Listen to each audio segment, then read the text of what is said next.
Hey guys, what's going on? It's another beautiful day in Vegas, and today I'm taking you to this Chinese restaurant, specifically a Cantonese restaurant called Chinglish in Summerlin, Las Vegas. Let's go in and check it out. This restaurant is located in a very large shopping center called Boca Park in Summerlin. It's just 5 minutes away from Rampart, Suncoast, and Red Rock casinos. This restaurant is actually owned by a Jewish Chinese family, and they split the restaurant into two parts. On the left is the regular restaurant, and on the right is a completely kosher restaurant.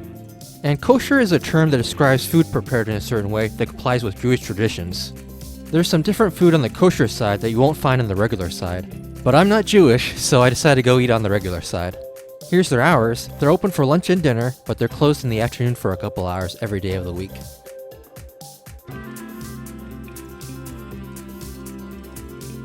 Looks like they allow service animals in here if you have one. They've been featured in local newspapers and magazines a few times and even won a couple Best of Vegas awards.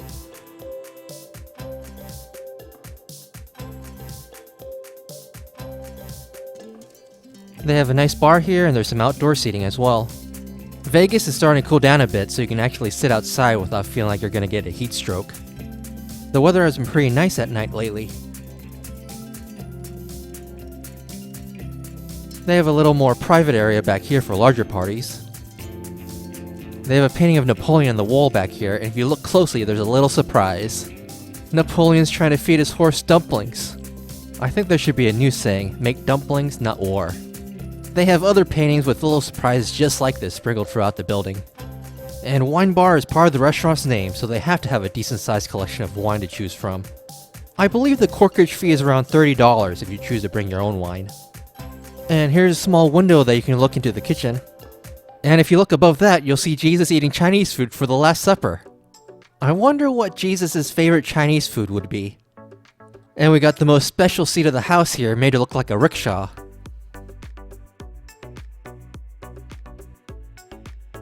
This is a family-owned restaurant, and the chef is the owner's father, who has decades of experience working in kitchens in Hong Kong, San Francisco, and other big cities. And I like how they add that the service here is Americanized, because you usually don't find very good service at more traditional Chinese restaurants. Here's a look at their menus. I went during lunch, but the dinner menu and all the cocktails and beverages are available during lunch as well. We'll start by looking for the lunch menu first. The lunch items are cheaper compared to the dinner items, but they're also smaller portions. They have this lunch special for 20 bucks. I think I'm gonna try that out. And here's a look at some of the beverages that they offer. They got a large selection of beers, sakes, and wines.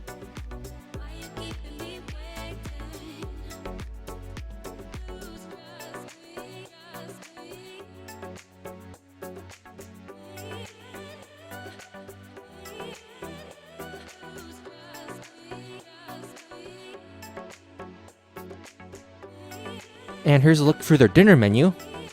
It looks like everything on the menu has been on the pricey side compared to other Chinese restaurants that I've been to, but this restaurant is supposed to serve high quality, elevated Chinese cuisine, and everything is made fresh in-house.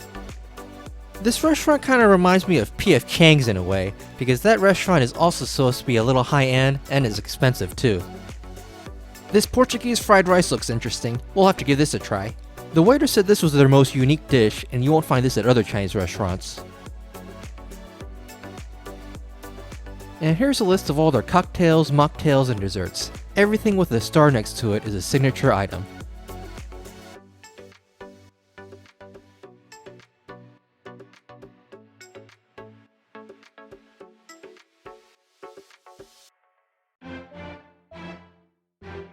And they got this bourbon cocktail experience for all you bourbon lovers out there.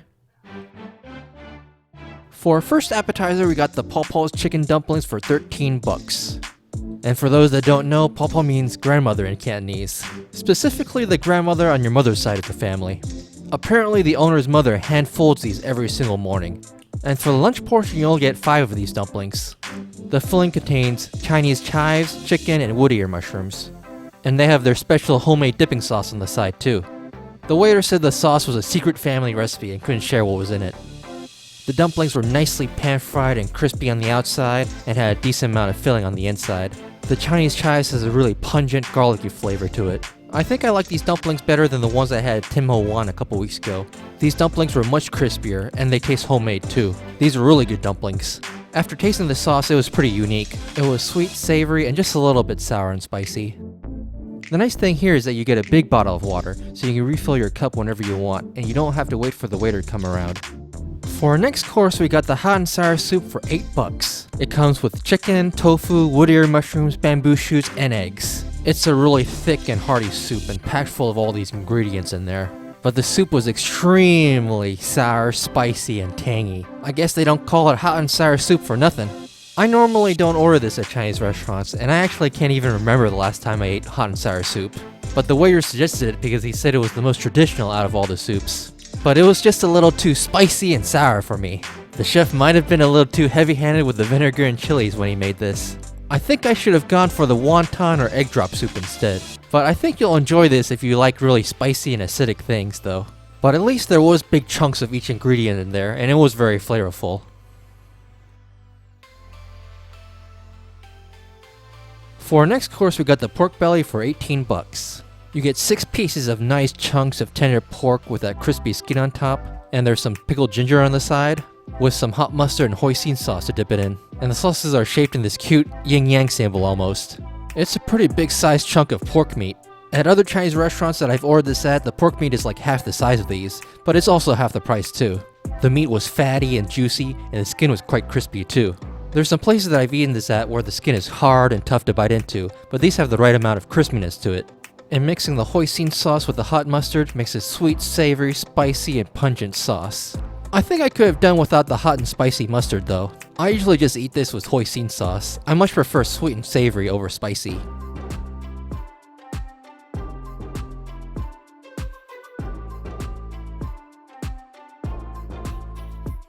And the pickled ginger, which is commonly served with sushi, but I usually don't see this paired with Chinese food though. It had a sweet, sour, and slightly spicy taste to it. For our next course, we got the Portuguese fried rice for $39. This is definitely one of their more pricier items on the menu, but I had to get it because this is one of their signature and most popular dishes. There's a city in China called Macau that used to be a Portuguese colony, so a lot of the food there has a big Portuguese influence to it. But it's kind of funny because Macau is now turned into the Las Vegas of China, and if you visit that city, you'll find a lot of the same casinos that you'll find here. But that city is mostly all about the gambling. You won't find as many entertainment options or shows as you'll find here. I've never eaten at a Portuguese restaurant before, and I'm curious if any exist in Vegas. It would be cool to try out.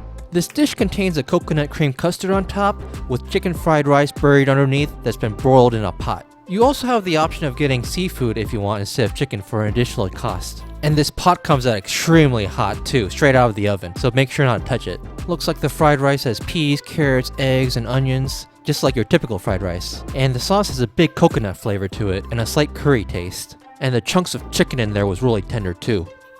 This dish kind of reminds me of a Thai coconut curry almost. After mixing the sauce with the rice, it creates a creamy and delicious combination. It's kind of like a Chinese risotto also. It's a pretty decent sized pot too. I'd say this is enough for 2 people to share, or one of me. For our next course, we got the lunch plate special for $20. This is really similar to a bento box that you can get at a Japanese restaurant. It even has tempura battered vegetables on the side. And you also get egg fried rice and a vegetable spring roll. And you have a meat or veggie option for the entree. I was told that they change what the meat and veggie options are each day. Today the meat option was kung pao chicken and the vegetarian option was mapo tofu. I went with the kung pao chicken. It's just plain egg fried rice, but it was very flavorful. You can taste the smokiness and the heat of the wok in this rice. This rice is really imbued with this delicious charred aroma from the wok. It was a really tasty fried rice. The spring roll has carrots, lettuce, cabbage, and glass noodles in it, and it was surrounded by a really crispy outer shell. This was super umami tasting, but it was all vegetables and no meat in it at all. I wonder if they put a lot of MSG in this because it was so savory. The fried veggies were good in a light tempura batter, and it looks like we got a fried eggplant, carrots, and peas. And we got this soy sauce in the middle of the bento box to dip everything into. I like anything that's deep fried and crispy.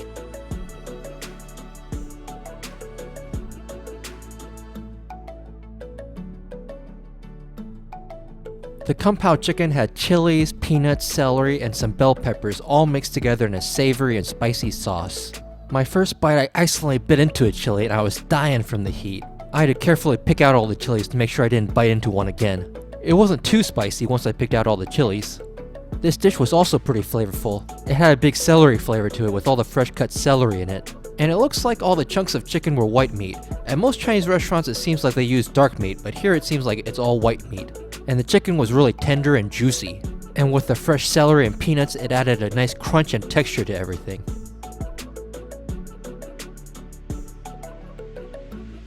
And finally, for dessert, we got the mango coconut tapioca for $9. It had mango mixed with some passion fruit on top, and there's also a layer of this on the bottom too. And in the middle is a coconut custard with chunks of little tapioca pearls. This was a sweet but light dessert. A nice way to finish after a heavy meal. Overall, I would say the food tasted great and pretty high quality. I didn't like the hot and sour soup so much, but that's only because I don't really like spicy things. The only thing that would keep me from coming back here is the price, really. If they cut the price by like 30-40%, then I'd probably come here more often. But the lunch plate for $20 is definitely the best value here. And you get a decent amount of food compared to everything else. The service was good too, and the food came out promptly. Usually the owners are here working greeting people, but they weren't here when I came in. Maybe I'll be able to meet them when I come in next time. Hey guys, thanks for watching. I hope you enjoyed our video. If you want more Vegas videos, don't forget to hit that like, subscribe, or leave a comment down below. Tell us what your favorite Chinese restaurant is in Las Vegas.